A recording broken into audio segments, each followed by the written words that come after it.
أحكام النون الساكنة والتنوين. نون ساكنة and tanween rules. Noon sakinah is a noon free from any vowel.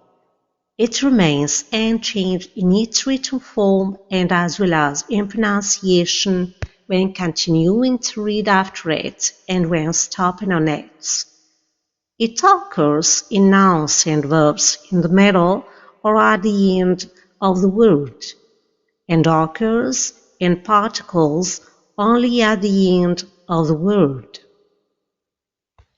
The written form of Noon Sakinah.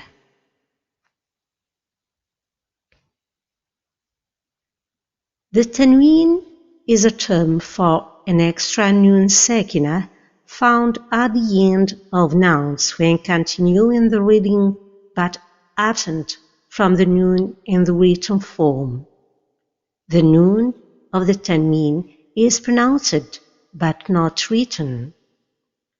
The tanween can be accompanied a fatha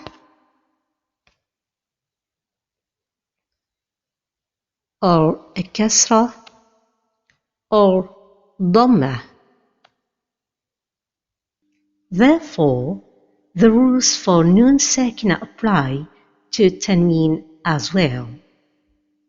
There are 4 rules of tajweed applied to the noon sakinah and tanween: الإظهار، الإدغام، والإقلاب، والإخفاء.